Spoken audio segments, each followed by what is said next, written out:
Good morning and welcome back to another video, and today we are going to be going over the 5 ways to make gold and or methods. Now just stick around and enjoy the video. Okay, so today we're going to be going over a few methods in which basically you can get started in making gold. I've actually noticed an influx of people actually asking this question, like what method would be good for me, and thus I have thought I would comprise this into a little video in order for you guys to actually pick which one would be right for you and then just jump on and start doing it. Aside from all of that, some of them will require a bit of setup, but other than that guys, let's just get into number 1. Coming in at number 1 is, no surprise, gathering. Now, gathering is a great way in order to get started in the realms of gold making, hence why I've made it at number 1. And that is because the barrier to entry for it is incredibly low. Basically, anyone can just get started and start farming. Okay, so what type of gathering is there? Well, you've got profession-based gathering and you've just got standard gathering. When I mean standard gathering, I mean you're just killing mobs on end and just hoping that you get the different types of loot. This would be anywhere from like motes to like primals and eternals and all of that jazz, like spirits of harmony. That's type of stuff that you don't require a profession in order to gather up. Professions for gathering go as follow, and that is fishing, skinning, herbalism and mining. Those ones are primarily your ones that you're going to be using for standard gathering, and therefore do have a good yield overall. Now, the one thing that you should bear in mind when it comes towards gathering profession is you can get some decent gold per hour from this, but the one thing that you need to bear in mind is that the gold per hour for it can be considerably lower than doing any of the other methods besides bar 1, or that is in this video. Now, aside from all of that, gathering is a great way in order to kind of get an idea on what gold per hour you're going to be getting. Hence, through WorthIt, you can see an approximation of what you're going to be getting per hour when it comes to gold wise when you're selling that on the auction house, and along with that you'll be able to just crack on and get that done.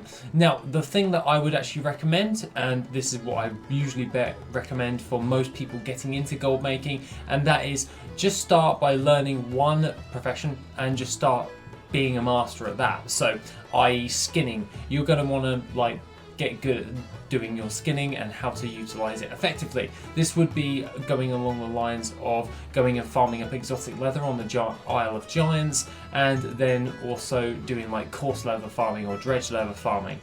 Aside from all of that, a farm, if you really wanted to know, for skinning would be the dredge leather one, still in Najatar. That one is still pretty damn good for the gold that you're going to be doing.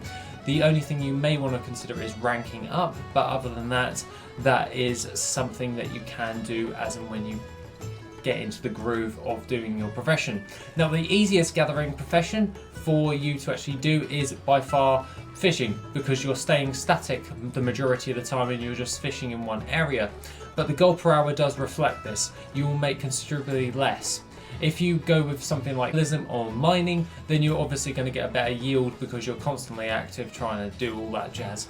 Now, aside from all that, when it comes to like a new release of an expansion, all material prices go a bit haywire, hence why gathering professions are usually covered first by the majority of most gold makers. That is because of the newer items and materials will then sell for a little bit more the gold because they're a premium, as they're very, very scarce and they're really in high demand, hence why the price goes up. Now, aside from that, if you're wanting to do standard farming and you don't really fancy doing that with your profession, then you can always do things like the volatile fire farming. This will require you to either get into a group or farm it solo, and you can always go to the Twilight Highlands and farm that up there. Now, you can always find that in miscellaneous tab when it comes towards WorthIt, and you can basically just farm up pretty much a load of different things that you can just kill mobs on end, and that is by using any character really. Realistically, it would be better if you used a druid, but aside from all of that, what you would want to actually do realistically what you'll be doing is just destroying a load of mobs on an hour on end and just hoping that you get those drops, and the majority of the time you will get a substantial amount of gold for the time that you've invested. Aside from all of that, I will be doing an in-depth guide on pretty much every single gold method, so don't you fret, because I'll be working on those very shortly in the upcoming week. Aside from all of that, we will be getting into a load of other different things, like how to increase your gathering professions, how to become better at pretty much every single one of the methods that we'll be covering in this list. So let's keep this short and sweet and move into number 2, which is transmog. Transmog kind of gets a bad rep, kind of. Some people don't like transmog, some people do love transmog. The idea in it is to have a variety of different types of items and then sell those on the auction house. This is where people can change their appearance in game, and therefore it fetches a decent gold for your time. But the thing with transmog as opposed to gathering professions is a short-term gain. That's why the gold per hour for it is kind of lower than transmog farming. But you've got to remember, when it comes to transmog farming, you've got to sell a lot of these things in order to gain a lot of gold back. So this is more of a long game. So if you're more of a long-term gold maker, so you're planning on doing this for like a year on end or even further into the future, then transmog is probably your best way to go, because you'll be stocking up and stocking up and stocking up. You won't see a return straight away like you would with gathering professions. Transmog is seriously like looking into the future like crazily. Now there are a few different ways in which you can go about getting a hold of transmog, and the ones are dungeon farming. Dungeon farming is the most common practice. That's because it's easily accessible by any class and any character base. And what you'll be doing is you'll be running into the instance, gathering up mobs and burning them down, looting all of their greens and then listing those on the auction house. The next thing of note that you will be getting into, however, is open world farming. Open world farming is just taking out a load of mobs and you're basically in the open world. You're not locked to a lockout as you would with a dungeon farming, so you'll be farming for absolutely an hour per farm. So that is something you may want to account for. But some open world farms do net a better yield than you would with dungeon farming, but dungeon farming is something, if you're short on time when you're doing your transmog farming, it's a good way to stock up and get started. So if you're getting into transmog, dungeon farming, pretty much dungeon farm all of the best ones, and then what you'll be wanting to do, like Zul'Farrak, Muradin, Dire Maul, all of that jazz, and yeah, loads of different types of dungeons you'll be wanting to farm. Now, the next thing of note that I would want to recommend when it comes towards transmog is the tiers. So I like to list it in a tiers, so like you've got low tier, you've got medium tier, and then you've got high tier. And these tiers are basically gold per hour wise. So when it comes towards like low end transmog or low tier transmog, we will be looking at high volume greens the majority of the time, and that is so just pad out your auction house at the beginning, and the gold per hour on that usually for an item in particular is lower than all of the other high ticket ones. But it's the volume that you'll be wanting to make your gold on through that. If you're going for medium tier, that is like doing things like BFD and trying to get hold of those BOE blues. When it comes towards high tier, you'll be wanting to do like Zul'Farrak, going for those glorious leg plates. You'll be wanting to go through Gnomeregan, trying to get the hotshot pilot gloves and the black venom blade from the battered chests and all of that jazz, like the really hard items to get a hold of. The biggest one that a majority of people actually farm up is Alderman. Alderman has some insanely good drops that sell for hundreds of thousands of gold, but the price is reflective of those because they're so hard to get a hold of. Aside from all of that, like I said, we're going to be doing in-depth guides on all of the different types of methods in the upcoming week.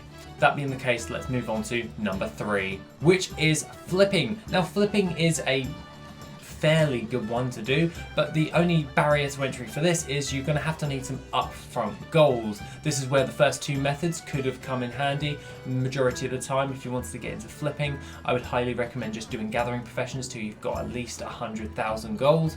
and that is so you can invest in the markets. What you'll be doing with flipping is you'll be buying stuff off of the auction house, and then you'll be relisting them for a higher price. This is a common practice used by a lot of different gold makers, and they usually range from anywhere from resetting or flipping materials, which is my preferred method because they're fast selling, and the majority of the time you can keep up to date with them. If they're being undercut and undercut and undercut, you win with volume when you're resetting and you're flipping materials. So the more that you can flip and reset, the more gold you'll make. When it comes towards BOEs, however, it is mainly due to the fact of just seeing the scarcity of a BOE item. So if you see one item that is very lowballed, you can buy that out, relist it for a higher, and get your return through that. But because there's such a scarcity of that one BOE, then you'll make your gold on that. So that is something you may want to do looking forward. Now, another way in order to source stuff for flipping is through trade chat, and that is by going want to buy X. So a material, a BOE, doesn't really matter, and you're trying to get it for a premium as of the auction house. Now, there are a lot of farmers that actually farm for like hours upon hours on end, and they want to sell it as fast as possible without the auction house fee coming into contact. This is where trade chat actually comes in quite handy, and therefore you can buy it from them for a little bit less gold, and then you can relist that on the auction house and get a return through that way by selling it on the auction house, by like waiting a few days to sell all of those materials or BOEs. So from all of that, let's just jump into number 4, which is battle pets. Now, battle pets is a very weird one in order to do, and that is because it can be leveled up, and the majority of the time most farmers don't even bother leveling up battle pets.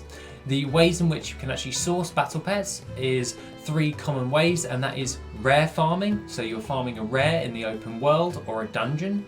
You can always do open world farming, which is just open world is just killing a load of mobs around in a specific area for an hour and hoping that you get the BOEs. The most common practiced ones are the Isle of Thunder, which is the Filthing pet, or the Zomstrock in WoD.